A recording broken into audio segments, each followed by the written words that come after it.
Durante 10 años visité la tumba de mi madre. Cada domingo conversaba con la lápida, llevaba flores, lloraba por la mujer que mi padre dijo que había muerto en un accidente.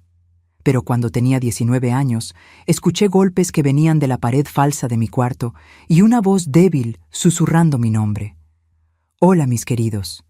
¿Cómo están? Pasen, pasen adelante. Aquí es la casa de la abuelita Soledad. Y hoy estoy aquí en mi cocina calientita, preparando unos panes caseros para la semana. ¡Ay! Este olorcito a levadura creciendo, de masa horneándose en el horno. No hay nada mejor en el mundo, ¿verdad que no? Miren nomás estas charolas todas acomodadas en la mesa, esperando que la masa crezca. Yo aprendí a hacer pan con las monjas del convento cuando era bien chiquita, y hasta hoy lo hago todos los sábados por la mañana. Es una terapia, ¿saben?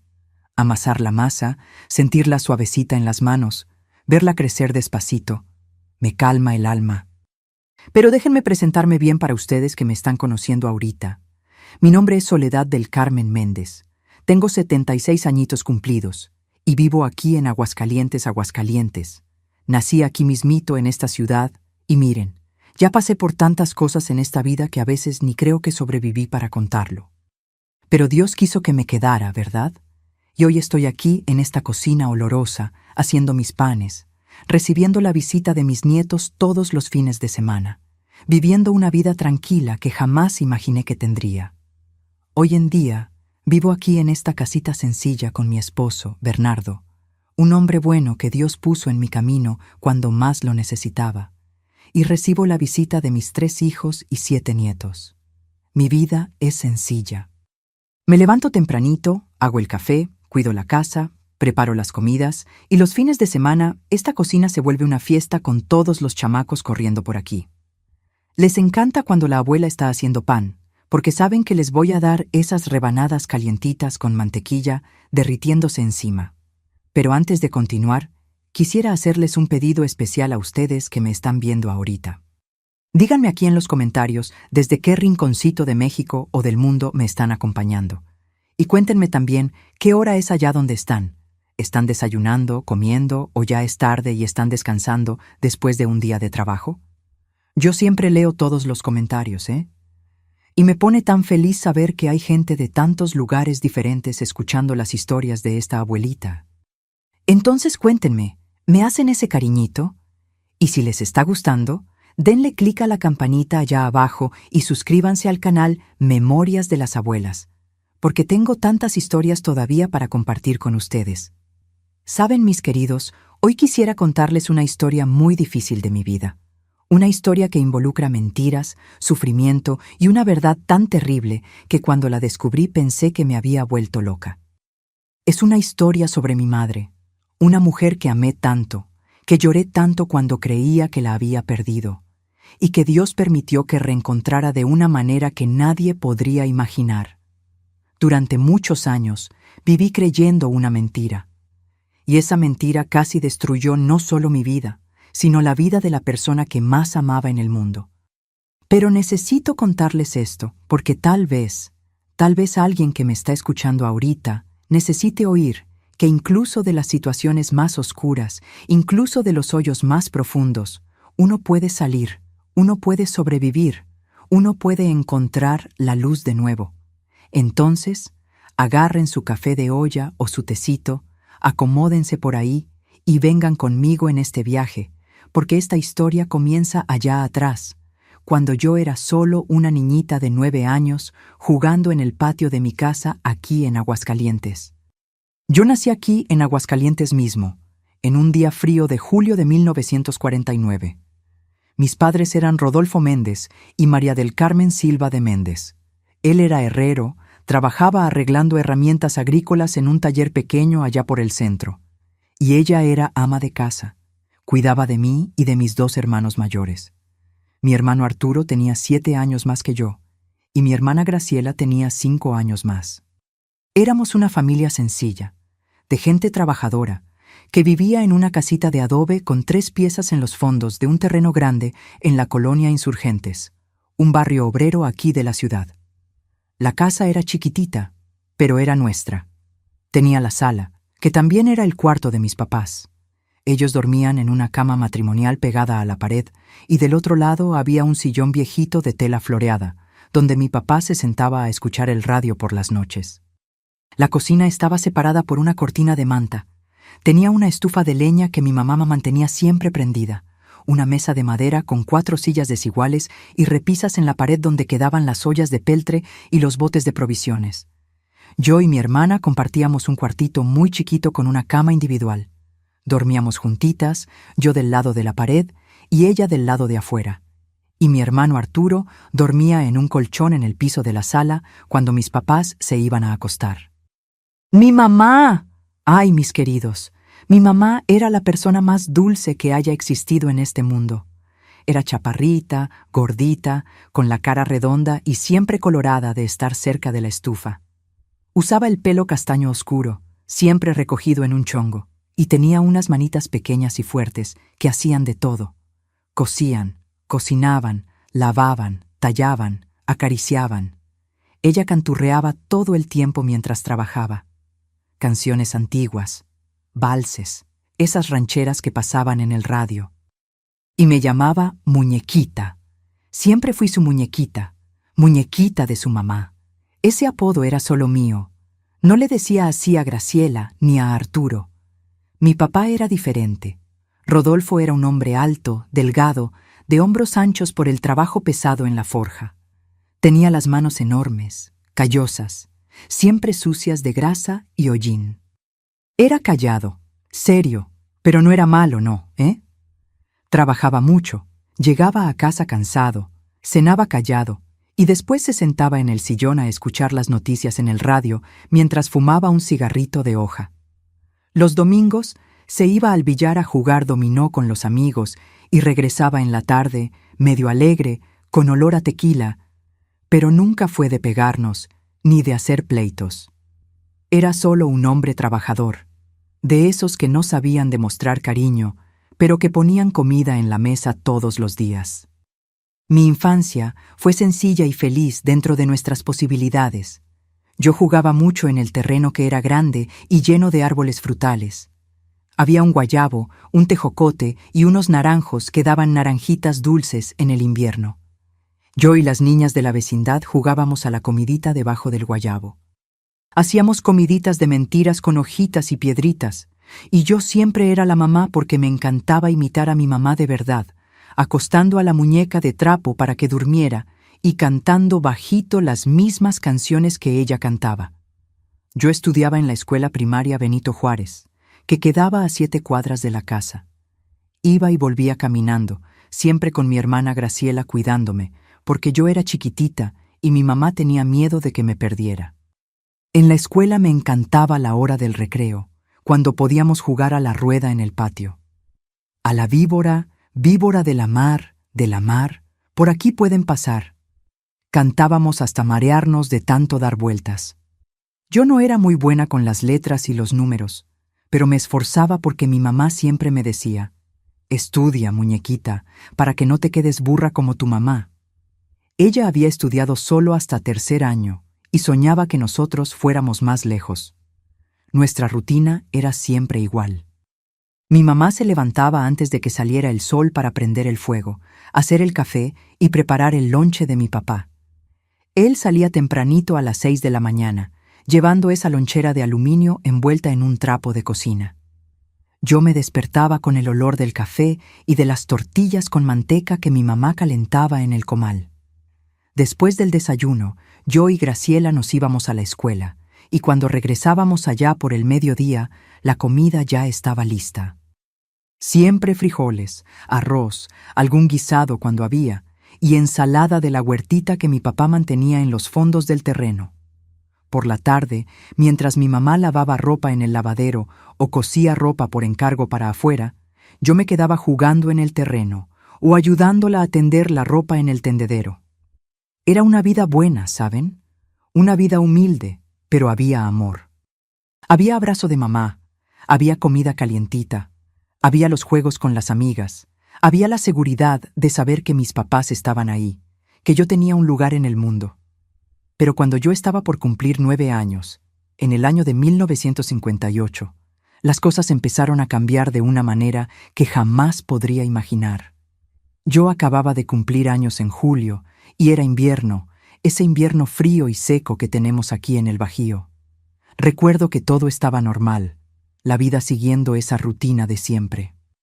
Pero mi papá empezó a ponerse diferente. Él siempre fue serio, pero empezó a estar más callado todavía, más cerrado. Llegaba del trabajo y se iba derecho al cuarto. Ni cenaba a veces. Mi mamá estaba preocupada. Yo la veía mirándolo con esa cara de quien quiere preguntar algo, pero no tiene valor. Y entonces, un jueves de agosto, todo se derrumbó. Yo estaba jugando en el patio cuando escuché a mis papás peleando dentro de la casa, cosa que nunca había pasado antes. Mi papá gritaba y mi mamá lloraba, y yo no podía entender las palabras, solo escuchaba el tono de desesperación en la voz de ella. «Rodolfo, por el amor de Dios, no me hagas esto», ella gritó. Y después escuché un ruido de puerta que se azotó y silencio. Esa noche, cuando regresé de la escuela al día siguiente, mi mamá no estaba. Mi papá estaba sentado en el sillón con la cara seria, y cuando le pregunté dónde estaba mi mami, me miró con unos ojos duros, fríos, y me dijo: «Tu mamá se fue. Se consiguió otro hombre y se escapó. No va a volver más». Yo empecé a llorar, y mi hermano Arturo también. Y mi hermana Graciela se quedó paralizada, blanca como el papel. Mi papá no explicó más nada, solo dijo: «Así es la vida, ahora solo me tienen a mí». Los días siguientes fueron horribles. Yo lloraba todas las noches, llamando a mi mamá, queriendo que regresara, pero ella no volvía. Y entonces, 2 semanas después, mi papá llegó a casa con una noticia todavía peor. Nos reunió a los 3 en la sala y dijo con esa voz dura y sin emoción: «Su mamá tuvo un accidente. La camioneta del hombre con el que se fue volcó en la carretera. Ella murió. Van a hacer el velorio mañana». Y así, de un día para otro, perdí a mi mamá. Primero se fue y después murió. O al menos eso era lo que yo creía. El velorio de mi mamá fue 2 días después de ese anuncio terrible. Mi papá rentó un saloncito en la funeraria San José allá por el centro y puso un ataúd sencillo de madera en medio de la sala. El ataúd estaba cerrado, sellado con clavos.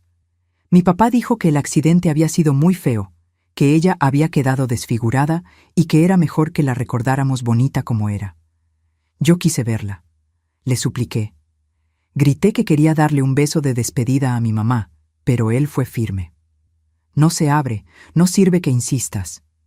Vinieron pocas personas al velorio. Algunos vecinos, el patrón de mi papá del taller, la comadre Zenaida, que vivía 3 casas abajo de la nuestra. Yo me quedé sentada en esas sillas duras del velorio, mirando ese ataúd cerrado, sin poder creer que mi mamá estaba ahí adentro. ¿Cómo podía ser? Estaba viva hace 2 semanas, canturreando en la cocina, llamándome muñequita, y ahora estaba dentro de esa caja de madera que yo ni siquiera podía abrir para ver su cara una última vez. Mi hermana Graciela lloraba bajito, encogida en la silla. Mi hermano Arturo estaba con la cara dura, tratando de ser fuerte, pero yo vi las lágrimas que se le salían por las orillas de los ojos. ¿Y mi papá? Mi papá se quedó todo el tiempo recargado en la pared del fondo de la sala, con los brazos cruzados, la cara seria, sin derramar ni una lágrima. Cuando cerraron la sala y se llevaron el ataúd al panteón, yo corrí atrás gritando: «¡Mami, mami!». Pero el ataúd entró en esa carroza negra de la funeraria y desapareció en la esquina. El entierro fue en el panteón municipal, aquí en Aguascalientes mismo. Una fosa sencilla en una parte del panteón donde enterraban a los pobres. No había lápida, solo una crucecita de madera con su nombre escrito a lápiz. María del Carmen Silva de Méndez, 1922-1958. Yo me aprendí esa crucecita, cada rayita de la madera, cada letra chueca. Todas las semanas yo regresaba, llevaba florecitas del patio, limpiaba la tierra alrededor, conversaba con ella. «Hola, mami, soy yo, tu muñequita. Hoy en la escuela, la maestra me felicitó porque saqué bien todas las cuentas. Arturo ya está trabajando. Consiguió trabajo en la panadería Y Graciela está de novia con un muchacho de la iglesia. Ay, ma, me hace tanta falta. La vida sin mi mamá fue dura, mis queridos, muy dura. Mi papá se volvió otro hombre. O tal vez siempre fue así y yo nunca me había dado cuenta. Trabajaba todo el día, llegaba a casa en la tarde, tomaba tequila sentado en el sillón y casi no hablaba con nosotros. La casa se quedó sucia, desordenada, sin ese olorcito rico a comida que mi mamá siempre hacía. Mi hermana Graciela, que tenía 14 años, asumió los cuidados de la casa. Ella cocinaba, lavaba ropa y me cuidaba a mí, pero ella también era solo una niña, tratando de ser fuerte. Mi hermano Arturo, con 16 años, empezó a trabajar para ayudar en casa. Se levantaba a las 4 de la madrugada para ir a la panadería y regresaba solo de noche. Nos quedamos los 3 huérfanos de madre viva, tratando de sobrevivir en esa casa que ya no tenía calor, ni amor, ni vida. Mi papá se fue poniendo cada vez más cerrado, más amargado, tomaba más, hablaba menos, y cuando hablaba era para dar órdenes secas. Haz la cena, lava esa ropa, cállate y vete a dormir. Los años fueron pasando así. Yo crecí en ese ambiente frío y triste. Cuando cumplí 12 años, en 1961, dejé de estudiar. Mi papá dijo que no había dinero para mantener 3 hijos en la escuela, que las niñas no necesitaban estudiar, que yo tenía que quedarme en casa ayudando a mi hermana. Y eso fue lo que hice. Aprendí a cocinar, a lavar ropa en el lavadero, a planchar con esas planchas pesadas de carbón, a coser. Mi hermana Graciela se casó cuando yo tenía 13 años. Ella consiguió un marido y se escapó de esa casa. ¿Y quién podía culparla?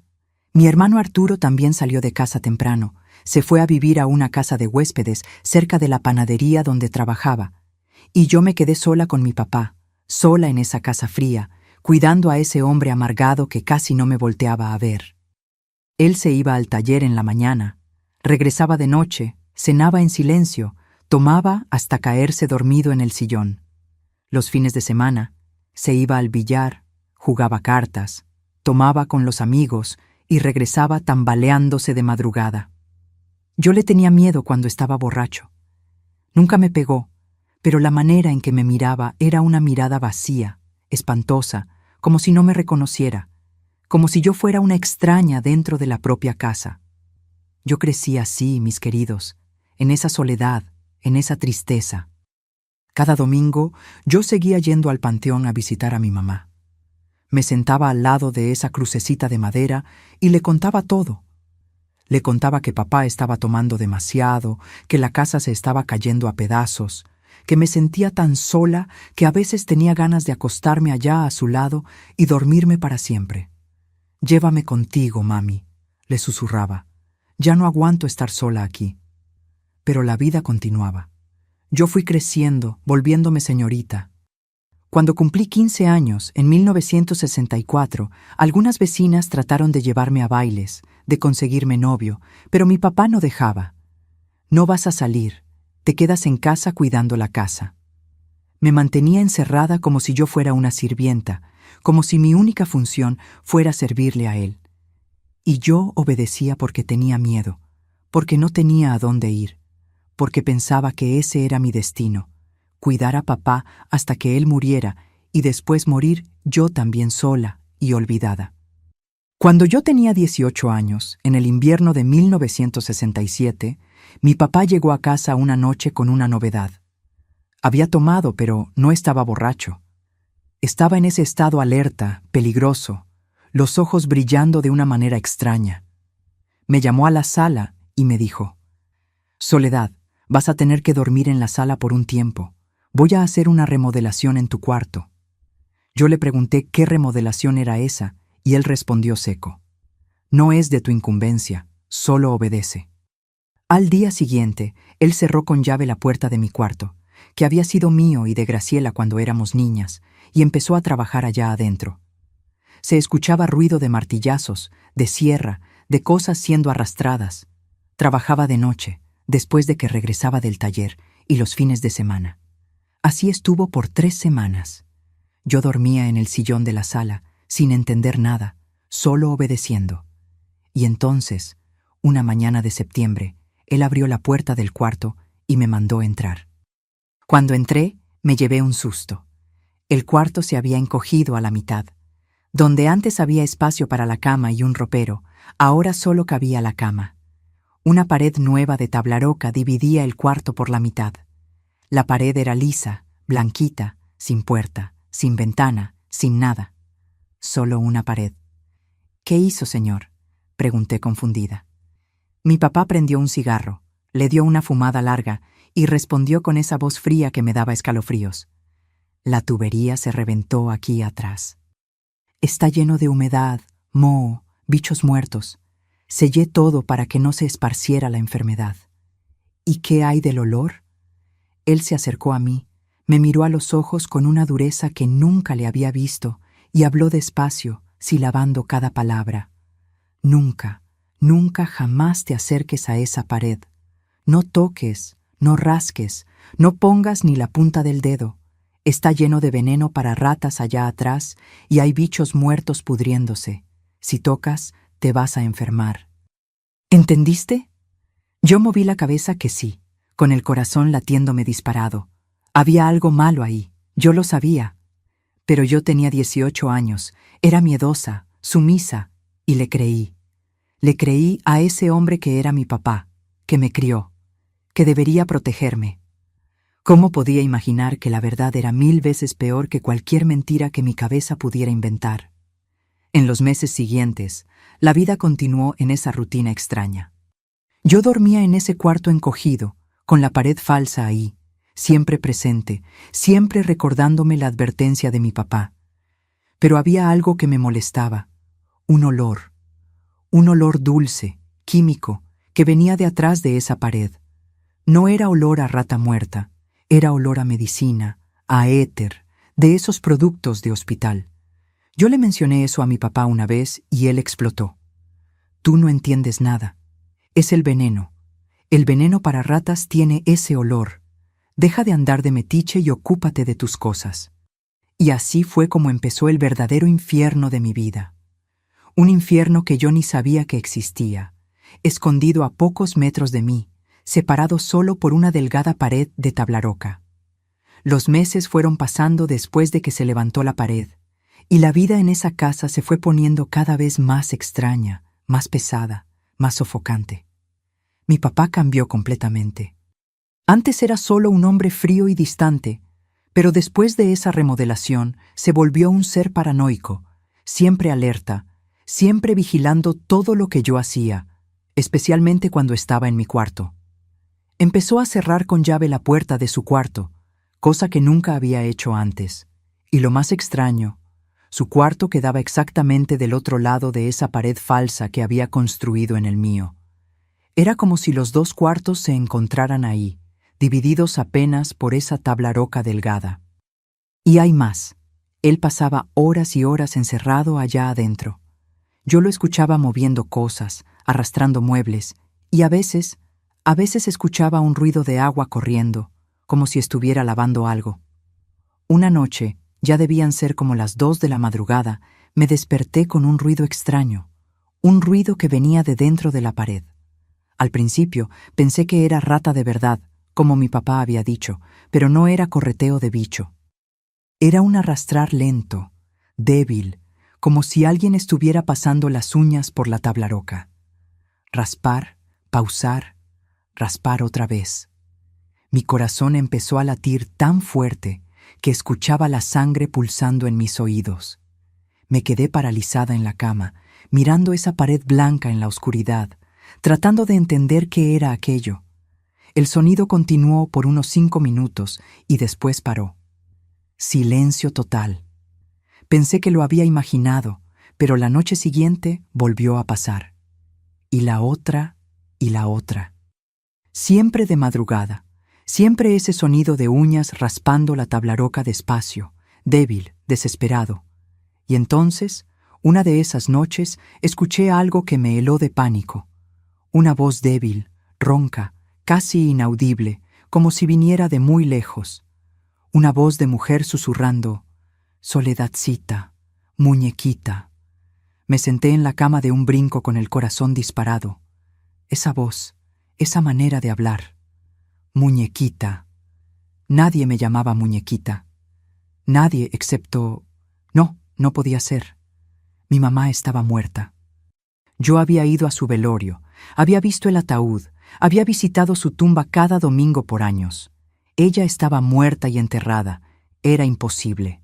¿Imposible? Pero la voz había dicho muñequita y había dicho soledadcita, que era como mi mamá me llamaba cuando yo era chiquita. Empecé a temblar tanto que no podía ni respirar bien. ¿Será que me estaba volviendo loca?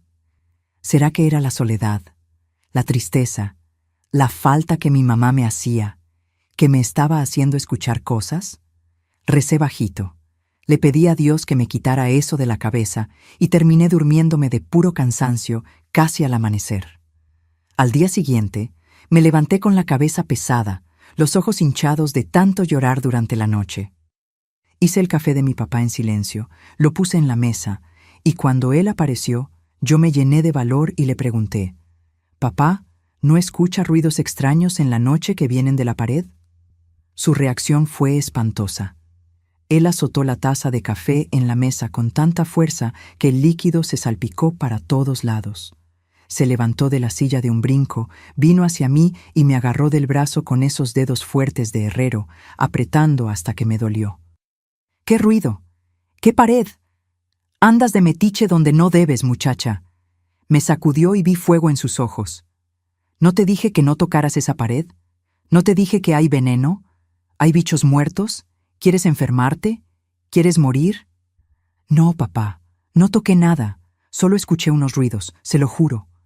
Yo tenía tanto miedo que las lágrimas ya me estaban escurriendo por la cara. Él me soltó con un empujón y yo me pegué de espaldas contra la pared de la cocina. «No escuchaste nada. Son las tuberías viejas de la casa, la madera que truena. Deja de inventar cosas y ocúpate de tus cosas». Agarró su lonchera y salió azotando la puerta con tanta fuerza que los vidrios de la ventana temblaron. Después de ese día, me quedé con miedo hasta de respirar cerca de esa pared. Pero los ruidos continuaron. Todas las noches, raspar, pausar, raspar. Y a veces esa voz ronca. «Muñequita, ayúdame, muñequita». Yo me tapaba los oídos con la almohada, rezaba en voz alta para tapar el sonido. Pero nada servía. Y lo peor de todo era el olor. Ese olor dulce y químico que venía de la pared se fue haciendo más fuerte. Olor a éter, a medicina, a hospital. Yo abría la ventana del cuarto, dejaba que entrara el viento frío del invierno, pero el olor no se iba. Mi papá me empezó a vigilar todo el tiempo. Si yo me tardaba mucho en el cuarto, él tocaba la puerta. «¿Qué estás haciendo ahí adentro?» Si yo me acercaba a la pared para arreglar la cama, él aparecía en la puerta con esa mirada de loco. «Aléjate de esa pared. ¿Cuántas veces tengo que decírtelo?» Una vez me agarró con la oreja pegada a la tabla roca. Yo estaba tratando de entender de dónde venían los ruidos, y él me dio una cachetada tan fuerte que me caí al piso. «¿Yo no mando nada en esta casa? ¿No mando? ¿Quieres morirte igual que tu mamá se murió?» Esa cachetada fue la primera, pero no fue la última. Mi papá empezó a pegarme con la mano, con el cinturón, con lo que tuviera a la mano, siempre que yo desobedecía. Y desobedecer para él era cualquier cosa. Tardarme en hacer la comida, olvidar lavar una camisa, mirar hacia la pared de mi cuarto. Él tomaba cada vez más. Llegaba a casa borracho y violento. Me gritaba, me decía burra, inútil, que yo no servía para nada, que yo era una carga en su vida. Yo vivía en un estado constante de pánico. Pánico de mi papá, pánico de los ruidos de la pared, pánico de estarme volviendo loca. Yo no tenía a nadie. Mi hermana Graciela se había mudado a otra ciudad con el marido. Mi hermano Arturo casi no aparecía. ¿Y las vecinas? Las vecinas le tenían miedo a mi papá. Él tenía fama de peleonero, de borracho, de hombre peligroso. Nadie se metía en su vida. Intenté una vez pedir ayuda. Fue una tarde de sábado, cuando fui a la tiendita de la esquina a comprar tortillas. La dueña de la tienda, doña Hortensia, Una señora gordita y simpática que me conocía desde chamaca, vio las marcas moradas en mi brazo y me preguntó: «Hijita, ¿qué morete tan feo es ese? ¿Te caíste?».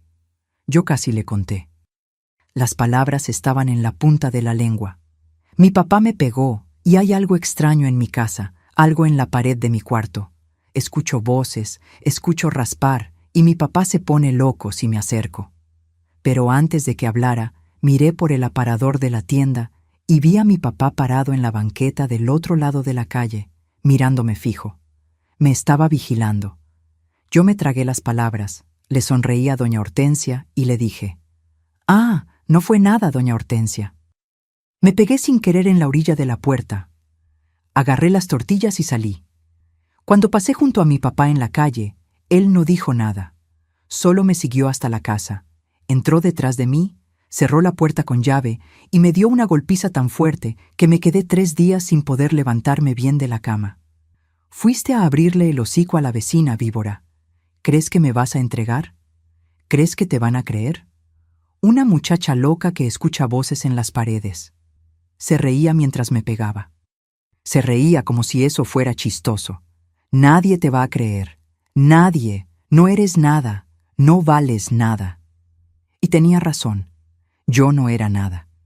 Yo era solo una muchacha de 18 años, sola, asustada, viviendo en una casa donde las paredes susurraban nombres durante la noche, donde el olor a medicinas flotaba en el aire como una nube tóxica, donde mi propio papá se había transformado en un monstruo que yo ya no reconocía.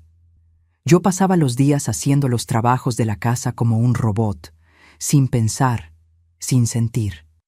Y pasaba las noches despierta, mirando esa pared, escuchando esos ruidos, esa voz ronca y desesperada llamando: «Muñequita, muñequita, muñequita».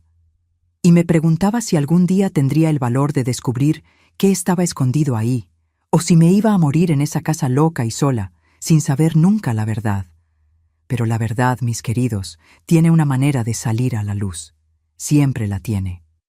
Y cuando apareció en mi vida, fue de una manera tan horrible, tan impactante, que cambió todo para siempre. Fue un viernes de marzo de 1968 que todo llegó al límite. Yo acababa de cumplir 18 años en julio del año anterior, y ya llevaba casi 6 meses viviendo en ese infierno, escuchando los ruidos en la pared, recibiendo golpizas de mi papá, viviendo con miedo las 24 horas. Ese viernes específico, mi papá llegó del trabajo más temprano de lo normal, ya medio borracho, con los ojos rojos y ese olor fuerte a tequila barato. Entró a la casa pateando la puerta, aventó la lonchera vacía en el fregadero de la cocina y gritó: «¿Dónde está la comida? Yo trabajo como un condenado, y cuando llego a casa no hay ni comida en la mesa». Yo estaba justamente terminando de hacer el arroz. Me había tardado porque la leña estaba húmeda y la lumbre no prendía bien, pero a él no le importaba la explicación. Él agarró mi brazo, me arrastró hasta la estufa y acercó mi mano cerca de la olla caliente. «Eres una inútil, igual que tu mamá era, una inútil que no sirve para nada». Esas palabras, igual que tu mamá era. Algo se rompió dentro de mí en ese momento. Mi mamá no era inútil. Mi mamá era la persona más trabajadora, más cariñosa, más perfecta que había existido. Y él hablaba de ella con desprecio, como si ella no hubiera valido nada, como si los años de dedicación de ella no significaran nada. Yo lo miré, a ese hombre que era mi papá, y por primera vez en la vida sentí coraje. Coraje de verdad. Ya no era miedo, era odio puro. «No hable así de mi mamá», dije bajito, pero con firmeza. Mi propia voz me asustó. Yo nunca lo había enfrentado antes. Él me soltó el brazo, dio 2 pasos para atrás y me miró como si estuviera viendo un fantasma. Por un segundo, solo un segundo, vi algo pasar por sus ojos. Miedo, tal vez culpa, pero luego su cara se endureció otra vez y avanzó hacia mí con el puño cerrado. «Vas a aprender a respetar a tu padre». Me dio un puñetazo en el hombro que me aventó contra la pared y después otro en el brazo y otro. Yo me caí al piso, me enrollé tratando de protegerme y él continuó: Pateó mi espalda, mi pierna, gritando cosas horribles que ni quiero repetir. Cuando finalmente paró, yo estaba sangrando de la boca, con todo el cuerpo doliéndome, apenas pudiendo respirar. Él escupió en el piso cerca de mí y dijo: «Hoy es viernes, voy a salir a jugar dominó con los compadres al billar de don José Luis. Cuando regrese mañana en la mañana, esta casa más vale que esté impecable. La comida más vale que esté lista. Y tú más vale que hayas aprendido a quedarte callada». Agarró su cartera, se la metió en la bolsa y salió azotando la puerta. Yo me quedé ahí tirada en el piso de la cocina. ¿Por cuánto tiempo? No sé. Pudieron haber sido 10 minutos, pudo haber sido 1 hora. El dolor del cuerpo no era nada comparado con el dolor del alma. Yo estaba completamente destruida, rota por dentro. Pensé en levantarme, ir a la cocina, agarrar el cuchillo más filoso que teníamos y acabar con todo eso de una vez. ¿Para qué seguir viviendo?, pensé. ¿Para qué? ¿Para que me pegue todos los días? ¿Para escuchar voces en la pared y creer que me estoy volviendo loca? ¿Para ser esclava de este hombre hasta que él se muera? ¿O hasta que me muera yo primero? Pero entonces, en medio de toda esa oscuridad, volví a escuchar la voz, viniendo de la pared de mi cuarto, más clara esta vez, más desesperada. «Muñequita, ayúdame, por favor, muñequita». Y algo hizo clic en mi cabeza. Esa voz no era mi imaginación, no era locura, era real. Había alguien ahí, alguien vivo, alguien que necesitaba ayuda. Y de alguna manera, ese alguien sabía mi apodo de infancia. Ese alguien me conocía. Yo me arrastré hasta mi cuarto, el cuerpo todo dolorido, y pegué la oreja a la pared. «¿Hay alguien ahí?», susurré. Silencio. Esperé. Y entonces 3 golpecitos débiles. Toc, toc, toc, alguien estaba respondiendo. Mi corazón empezó a latir tan fuerte que pensé que iba a explotar en mi pecho. «¿Quién es usted?», pregunté, la voz temblándome. Más silencio, y entonces la voz otra vez, tan débil que apenas pude escucharla. «Tu mamá, soy yo. Tu mamá». Mi mundo se detuvo, el aire desapareció de mis pulmones. No, no podía ser. Era imposible. Mi mamá estaba muerta, muerta y enterrada hace 10 años. Yo había ido a su velorio, había visto el ataúd, había visitado su tumba todas las semanas. Pero esa voz, esa manera de hablar, muñequita. Empecé a llorar, a temblar, a golpear la pared con las manos. «Mami, mami, ¿es usted? ¿Es usted de verdad?». Más golpecitos del otro lado, más débiles ahora, como si la persona estuviera perdiendo las fuerzas. Y entonces entendí todo. Mi papá había mentido. Había mentido sobre todo. Él no había matado a mi mamá. Al menos no la había matado en el accidente que él inventó. Él había hecho algo peor, mucho peor. Él la había encerrado, la había escondido ahí atrás de esa pared, a pocos metros de mí, durante todos estos años. El coraje que sentí en ese momento era tan grande que no puedo ni describirlo. Era como si un fuego se hubiera encendido dentro de mí, quemando todo el miedo, toda la sumisión, todo el cansancio. Yo no iba a dejar que ella muriera ahí. No iba, aunque yo muriera intentándolo. Pero iba a sacar a mi mamá de ese lugar. Esa noche no dormí. Me quedé sentada en el piso del cuarto, pegada a esa pared maldita, conversando bajito con mi mamá. Ella apenas podía hablar. Su voz era débil, arrastrada, como si estuviera muy drogada. «Me da medicina todos los días, pastillas. No puedo pensar bien», susurraba. «Él dijo que tú moriste, que eras bebé, y moriste. Yo le creí, le creí». Mi papá nos había mentido a las 2. Me dijo a mí que mi mamá se había escapado y murió en un accidente. Y le dijo a ella que yo había muerto de bebé. Todo mentira. Todo para mantenerla encerrada ahí, para tener control total sobre ella, para que nadie sospechara. El monstruo había creado un cautiverio dentro de la propia casa. Había mantenido a mi mamá como si fuera un animal, drogada con medicinas para que no gritara, encerrada sola por una década entera. «Mami, te voy a sacar de ahí. Te lo prometo», le prometí, las lágrimas escurriéndome por la cara. «Te juro por Dios que te voy a sacar. Espérame solo un poquito más, solo un poquito más». Ella dio 3 golpecitos débiles en la pared. Había entendido. Cuando amaneció el sábado, mi cuerpo estaba molido de dolor por la golpiza, pero mi mente estaba clara por primera vez en meses. Yo sabía lo que tenía que hacer. Mi papá siempre salía los viernes por la noche a jugar dominó y regresaba solo el sábado por la tarde o por la noche, dependiendo de cuánto ganaba o perdía en el juego. Yo tenía tiempo. No mucho, pero lo tenía. Fui a la cocina y miré el mueble donde mi papá guardaba las herramientas. Él siempre lo cerraba con candado, siempre. Pero ese día, con las prisas de salir, borracho y con coraje, se le había olvidado cerrarlo. El candado estaba colgado abierto en la argolla. Era una señal. Tenía que serlo. Dios me estaba dando una oportunidad. Abrí el mueble con las manos temblando. Allá adentro había un martillo, pinzas, desarmadores y una cegueta. Agarré el martillo y la cegueta. Regresé al cuarto, cerré la puerta con seguro por dentro y arrastré la cama hasta pegarla en la pared opuesta. Yo necesitaba espacio para trabajar. Me quedé parada enfrente de esa pared lisa de tablaroca por unos segundos, respirando hondo, pidiéndole fuerza a Dios, y entonces pegué la oreja una última vez y susurré: «Mami, voy a hacer un agujero aquí. Aléjese de esta parte. ¿Está bien? Aléjese para que no se lastime». 3 golpecitos de respuesta. Agarré la cegueta y empecé a cortar la tablaroca. Mi corazón latía tan fuerte que escuchaba el sonido de él resonando en mis oídos. La hoja entró fácil. La tablaroca era delgada, como yo sospechaba.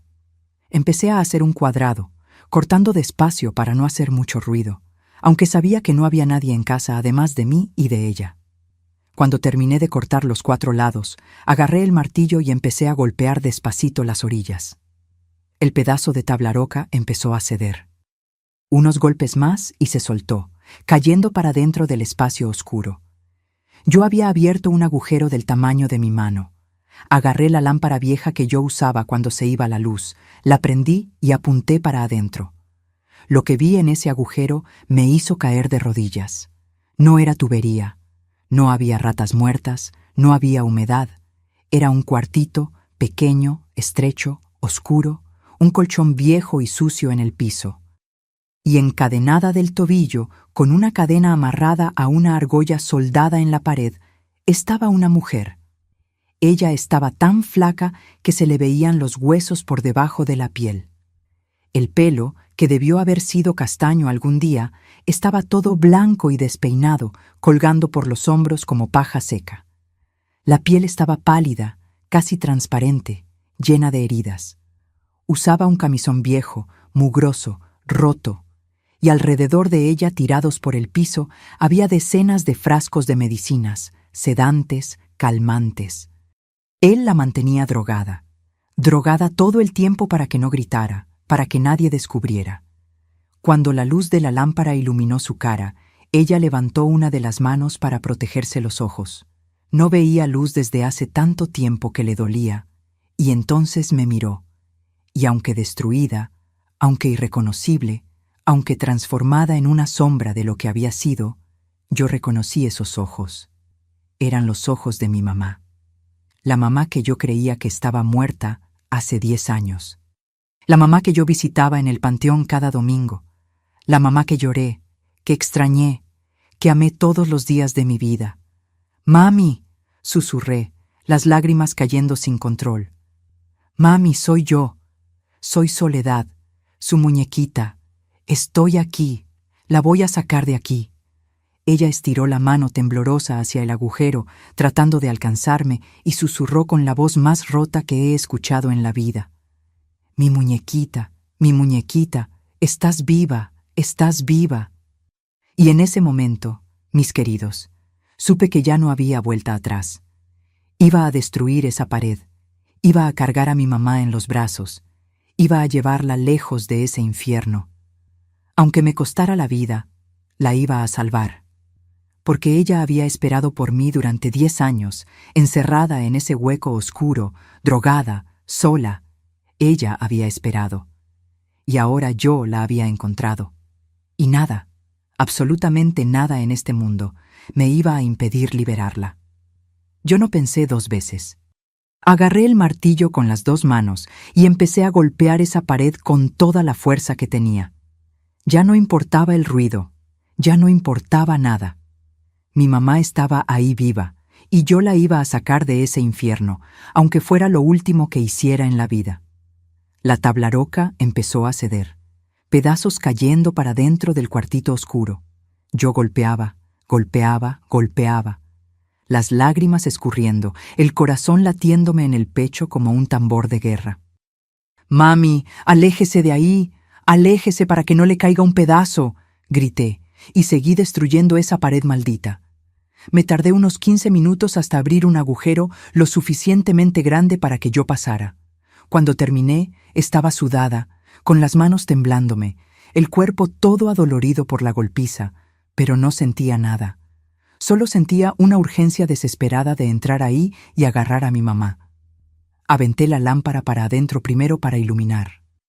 Después metí la cabeza, los hombros y me apretujé por el agujero. Caí de rodillas del otro lado, en el piso frío y sucio de ese cautiverio. El olor era horrible. Olor a orines, a mugre, a medicina, a cuerpo humano sin bañarse por demasiado tiempo. Yo agarré la lámpara y apunté hacia donde estaba mi mamá. Ella se había arrastrado hasta la esquina más lejana, encogida, con los brazos flacos cubriéndole la cara. La cadena en su tobillo tintineaba cuando se movía. «Mami», dije, acercándome despacio para no asustarla. «Soy yo, ma, su muñequita. Vine a sacarla de aquí». Ella bajó los brazos despacio y me miró. En esa luz débil de la lámpara vi lágrimas escurriéndole por la cara. Esa cara que había sido llena, colorada, bonita, y ahora era solo piel y hueso. «Mi muñequita», susurró, y estiró las manos temblorosas hacia mí. Yo me aventé a sus brazos, abracé ese cuerpo frágil, y las 2 lloramos. Lloramos por los 10 años perdidos, por los sufrimientos, por el dolor, por la mentira. Yo sentía sus huesos por debajo de la piel, la sentía temblar, tan débil que ni me podía abrazar bien. «La voy a sacar de aquí, ma, se lo prometo. La voy a llevar lejos de este monstruo». Miré la cadena que le amarraba el tobillo. Era una cadena gruesa de metal, soldada a una argolla clavada en la pared. En su tobillo había una esposa de metal que cerraba con candado. Yo jalé, traté de forzar, pero no servía de nada. Era demasiado fuerte. «Ma, ¿hay llave? ¿Sabe dónde está la llave de esta cadena?» Ella movió la cabeza despacio, confundida, drogada. Él la guarda en su cuarto, en una cajita arriba del ropero. El cuarto de él. Yo iba a tener que entrar al cuarto de mi papá, buscar la llave, rezar para que él no llegara mientras yo estaba allá adentro. Pero no había otra opción. «Espéreme aquí, ma. Ya vuelvo». Regresé por el agujero de la pared, salí a mi cuarto, crucé la sala corriendo y me detuve en la puerta del cuarto de mi papá. Estaba cerrada con llave. Él siempre la cerraba, siempre. Pensé rápido, la ventana. Su cuarto tenía una ventana que daba al patio. Corrí allá afuera, agarré un tabique del piso y lo aventé al vidrio. El ruido del vidrio rompiéndose resonó por toda la casa, pero no había nadie para escucharlo. Quité los vidrios con cuidado, me subí por la ventana y caí dentro de su cuarto. Era un cuarto sencillo. Cama individual, ropero viejo de madera, una mesita de noche con un cenicero lleno de colillas de cigarro. El olor a tequila y sudor estaba impregnado en todo. Me subí en un banquito, alcancé la parte de arriba del ropero y tanteé con la mano hasta que sentí una cajita de metal. Me bajé, la abrí. Allá adentro había dinero, unos documentos viejos y 3 llaves pequeñas. Agarré las 3 y corrí de regreso. Volví por el agujero, entré al cautiverio otra vez, me arrodillé al lado de mi mamá y empecé a probar las llaves en el candado de la esposa. La primera no entró. La segunda tampoco. Por favor, Dios, por favor, rezaba bajito. La tercera llave entró. La giré. Clic. El candado se abrió. Quité la esposa de su tobillo con cuidado. La piel de abajo estaba en carne viva, llena de heridas infectadas de tanto tiempo encerrada ahí. ¡Lo logré, ma! ¡Lo logré! Yo estaba llorando de alegría, temblando toda. Ahora vamos a salir de aquí. Venga, venga conmigo. Traté de ayudarla a levantarse, pero sus piernas no funcionaban bien. Ella había estado tanto tiempo acostada, sedada, sin moverse, que los músculos se le habían atrofiado. Intentó dar un paso y se cayó. No puedo caminar. Perdóname, muñequita. Está bien, ma. Yo la cargo. Y eso fue lo que hice. Ella era tan ligera, tan flaquita, que parecía una niña en mis brazos. La levanté, cargándola como se carga a un bebé, y empecé a caminar de regreso al agujero de la pared. Fue difícil pasar con ella en los brazos, pero lo logré. Crucé mi cuarto, crucé la sala, abrí la puerta de la entrada. La luz del sol le pegó a mi mamá en la cara y ella gimió de dolor, volteando la cara hacia mi pecho. No veía el sol desde hace 10 años. 10 años encerrada en ese hueco oscuro. Yo le tapé la cara con un trapo que agarré de la cocina y empecé a correr. O mejor dicho, a caminar lo más rápido que podía con ella en los brazos. La casa más cercana era la de don Juvenal, un señor viudo que vivía 3 casas abajo. Él era calladito, medio serio, pero no era malo. Yo toqué su puerta con el pie porque no tenía manos libres. Don Juvenal, abra la puerta, por el amor de Dios. La puerta se abrió y él apareció en pantalón y camiseta, con cara de sueño. Debía estar echándose una siesta de sábado por la tarde. Cuando me vio ahí cargando a esa mujer esquelética y sucia en los brazos, abrió enormes los ojos. Soledad, ¿qué es esto? ¿Quién es esa señora? Yo estaba llorando tanto que apenas podía hablar. Es mi mamá, don Juvenal, es mi mamá, mi papá. Mi papá la encerró hace 10 años atrás de la pared de mi cuarto. Yo creía que había muerto. Todos creíamos, pero estaba ahí encerrada, drogada. Por el amor de Dios, ayúdeme. Llame a la policía. Llame ahorita. Don Juvenal se quedó unos segundos parado, procesando lo que yo le había dicho, con cara de no poder creer lo que escuchaba. Pero entonces vio el estado de mi mamá, las heridas, la extrema delgadez, la cadena que había marcado su tobillo, y entendió que aquello era verdad. Pasa, acuéstala en el sillón. Me jaló para adentro y yo acosté a mi mamá con cuidado en su sillón viejo. Él agarró una cobija y la tapó. Voy a llamar a la policía ahorita mismo. Él tenía teléfono, una de las pocas casas del barrio que lo tenía. Marcó a la comisaría, habló con el comandante, explicó la situación.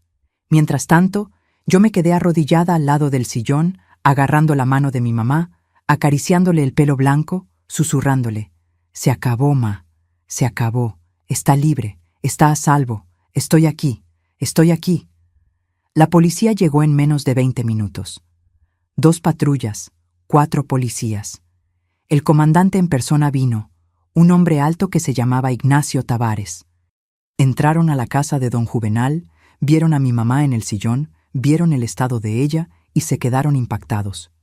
¿Cuánto tiempo estuvo encerrada?, preguntó el comandante, la voz temblándole de coraje contenido. 10 años, dije. Desde 1958. Mi papá hizo un velorio falso, enterró un ataúd vacío y la mantuvo encerrada atrás de la pared todo el tiempo, drogada, encadenada, sola. El comandante apretó los puños, la mandíbula tensa. ¿Dónde está su papá ahorita? Fue a jugar dominó al billar de don José Luis. Debe regresar de noche. Él miró a los policías y ordenó: Ustedes 2 se quedan aquí protegiendo a las mujeres. Ustedes 2 vengan conmigo. Vamos a agarrar a ese desgraciado. Llamaron una ambulancia para llevar a mi mamá al hospital. Cuando los paramédicos llegaron y la pusieron en la camilla, ella me agarró la mano con fuerza, una fuerza que yo ni sabía que tenía. No me dejes, muñequita, no me dejes sola. Yo me subí a la ambulancia con ella. Nunca más, ma. Nunca más la voy a dejar sola. Se lo prometo. En el hospital, los doctores se quedaron horrorizados con el estado de ella. Desnutrición extrema, deshidratación severa, múltiples infecciones, atrofia muscular, intoxicación por medicamentos. Ella pesaba 38 kilos, una mujer adulta que debería pesar al menos 55. La internaron de inmediato, le pusieron suero, empezaron el tratamiento. Mientras tanto, allá en el billar de don José Luis, mi papá estaba jugando cartas y tomando tequila cuando entró la policía. Él vio los uniformes e intentó escapar por la puerta de atrás, pero los policías lo agarraron antes. Él gritó, pateó, dijo que no había hecho nada, que todo era mentira. Pero cuando lo llevaron de regreso a la casa, le mostraron el agujero en la pared, le mostraron el cautiverio, le mostraron las cadenas, los frascos de medicina, el colchón mugroso, las condiciones inhumanas. Él no tuvo que decir. Lo esposaron, lo aventaron en la patrulla y se lo llevaron directo a la comisaría. Yo no estaba ahí para verlo, pero el comandante Ignacio me contó después que mi papá, cuando lo interrogaron, confesó todo. Dijo que había peleado con mi mamá porque descubrió que ella quería separarse de él, que le dio coraje, que perdió la cabeza, que en un impulso decidió encerrarla solo por unos días para que aprendiera la lección. Pero los días se volvieron semanas, las semanas se volvieron meses, y él se dio cuenta de que ya no había vuelta atrás. Si la soltaba, iba preso. Entonces decidió que la iba a mantener ahí para siempre. Inventó la historia de la escapada y del accidente, hizo el velorio falso con ataúd vacío, y siguió viviendo como si nada hubiera pasado. Durante años, él entraba al cuartito secreto que tenía acceso por la puerta cerrada con llave de su cuarto. Le llevaba comida, agua y las medicinas de control que compraba en la farmacia. La mantenía drogada todo el tiempo para que no hiciera ruido. Cuando yo cumplí 18 años y empecé a hacer demasiadas preguntas, él construyó la pared falsa en mi cuarto para que yo no escuchara nada. Inventó la historia de las ratas muertas y el veneno para asustarme y mantenerme lejos. Pero él no contó con que yo iba a escuchar, que yo iba a descubrir, que yo iba a tener el valor de destruir esa pared y liberar a mi mamá. Mi papá fue condenado a 30 años de prisión por secuestro, tortura e intento de homicidio. Murió en la cárcel 10 años después de cirrosis hepática, el hígado destruido por el tequila. Yo nunca más hablé con él, nunca más quise verlo. Para mí, él había muerto el día en que descubrí lo que había hecho. Mi mamá estuvo 3 meses internada en el hospital. Fueron meses difíciles de recuperación. Ella tuvo que reaprender a caminar, a comer bien, a vivir sin las medicinas que la mantenían drogada. Los doctores dijeron que fue un milagro que sobreviviera 10 años en esas condiciones. Pero sobrevivió. Y poco a poco, muy poco a poco, ella empezó a volver a ser quien había sido algún día. Mi mamá María del Carmen, la mujer que canturreaba mientras trabajaba, que me llamaba muñequita, que tenía una sonrisa dulce y un corazón enorme. Y yo, mis queridos, aprendí que a veces la cosa más valiente que uno puede hacer es destruir una pared. No importa el miedo, no importa el peligro. Cuando uno sabe que hay alguien del otro lado que necesita ayuda, uno encuentra la fuerza que ni sabía que tenía. Y esa pared que mi papá construyó para separarnos fue la misma pared que yo destruí para unirnos otra vez. Hoy, mis queridos, estoy aquí en mi cocina calientita de Aguascalientes, la misma ciudad donde nací, donde sufrí, pero también donde reconstruí mi vida, con 76 años bien vividos, haciendo estos panecitos que ustedes están viendo allá en la mesa. ¿Y saben qué es lo más bonito? Yo hago estos panes con la receta que mi mamá me enseñó.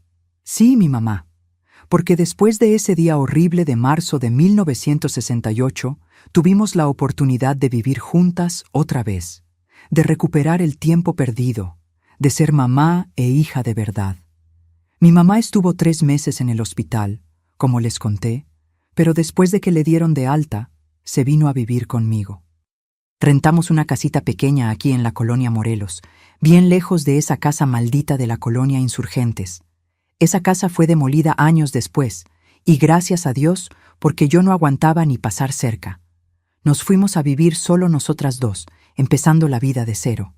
Yo conseguí trabajo en una maquiladora de ropa, cosiendo uniformes escolares, y con mi sueldo pagábamos la renta y los gastos.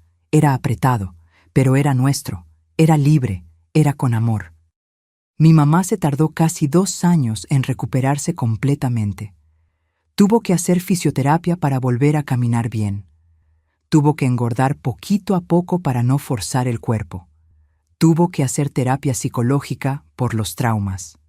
Pero ella era fuerte, mis queridos, más fuerte de lo que cualquiera podría imaginar. Poco a poco, ella fue volviendo a sonreír, a cantar esas canciones antiguas mientras barría la casa, a llamarme muñequita con ese cariño que solo ella sabía dar. En 1970, cuando yo tenía 21 años, conocí a Bernardo en un baile de la iglesia. Él era y sigue siendo un hombre sencillo, carpintero, trabajador, con un corazón enorme. Cuando le conté la historia de mi mamá, de la pared, de todo lo que habíamos pasado, él no salió corriendo, no se asustó. Él agarró mi mano y me dijo: Soledad, el pasado no define quién eres la mujer más valiente que he conocido. Y ahí supe que había encontrado a mi media naranja. Nos casamos en 1971 en una ceremonia sencilla en la parroquia de San José, con mi mamá a mi lado como madrina. Verla ahí sonriendo, saludable, bien vestida, agarrándome del brazo mientras yo subía al altar, fue uno de los días más felices de mi vida. Después de todo lo que pasamos, poder casarme con ella bendiciéndome, viéndome feliz, era más de lo que tenía derecho de soñar. Tuvimos 3 hijos, 2 varones y una niña. El mayor, Rodolfo, tiene 52 años hoy y es chofer de tráiler. El de en medio, Tadeo, tiene 50 años y trabaja en una carpintería aquí en Aguascalientes. Y la chiquita, mi María del Carmen, le puse el nombre en honor a mi mamá, tiene 48 años y es maestra de primaria. Los 3 crecieron escuchando las historias de su abuela, sabiendo lo que ella había pasado y aprendiendo que uno siempre tiene que luchar por los que uno ama. Mi mamá vivió con nosotros hasta 1995. Ella ayudó a criar a mis 3 hijos, cocinaba para ellos, les contaba historias, les enseñaba las recetas antiguas. Ella vivió para ver a 6 de mis 7 nietos nacer. Solo no conoció a Pedrito, que nació 2 años después de que ella partió. Ella falleció de viejita, durmiendo, a los 73 años. Fue una muerte tranquila, bonita, como ella se lo merecía. Y esta vez, mis queridos, el velorio fue de verdad. El ataúd estaba abierto. Yo pude ver su cara en paz. Pude darle el beso de despedida que no pude darle cuando tenía 9 años. Y la enterramos en el mismo panteón municipal. Pero esta vez con una lápida de verdad, con flores de verdad, y con la certeza de que ella sí estaba ahí descansando en paz. Hoy mi vida es sencilla y llena de alegría. Vivo en esta misma casita de la colonia Morelos que compramos en 1975. Ya la acabamos de pagar hace mucho, gracias a Dios. Mi esposo Bernardo está jubilado. Pasa los días arreglando muebles de los vecinos, jugando dominó con los amigos en la plazoleta. Yo cuido la casa, hago mis panes todas las semanas, vendo algunos a las vecinas para hacer un dinerito extra y recibo a mis nietos todos los fines de semana. Les encanta venir a casa de la abuela, comer pan calientito con mantequilla, escuchar mis historias, jugar en el patito que tenemos en los fondos. Tengo una huertita allá donde siembro especias, lechuga, jitomate. Aprendí a amar trabajar con la tierra, ver las plantitas crecer, cosechar los frutos de mi trabajo. Es tan diferente de esa vida de miedo y oscuridad que viví cuando era joven. Hoy todo es luz, es alegría, es gratitud. A veces, cuando estoy sola en la cocina amasando mi masa de pan, yo converso con mi mamá. Sé que ella está allá en el cielo, cuidándome, orgullosa de la vida que construí. Mira aquí, ma. Mira cómo crecieron bonitos tus nietos. Mira cómo ganamos. Ese monstruo no pudo destruirnos. Somos más fuertes que el mal. Y yo siento que ella me escucha. Siento que ella sonríe. Mis hermanos Arturo y Graciela, Nos volvimos a acercar después de todo. Ellos también habían sufrido con las mentiras de nuestro papá. También habían perdido años de convivencia con mamá. Hoy nos visitamos, comemos juntos los domingos cuando se puede, y nuestros hijos son amigos.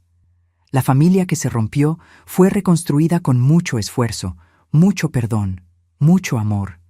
Yo miro para atrás y veo todo lo que pasé. La infancia huérfana de madre viva, los años de sufrimiento, el día que destruí esa pared, la lucha para recuperar a mi mamá, la construcción de mi propia familia. Y sé que cada cicatriz valió la pena. Porque yo no dejé que el trauma me definiera. Escogí vivir, escogí amar, escogí ser feliz a pesar de todo.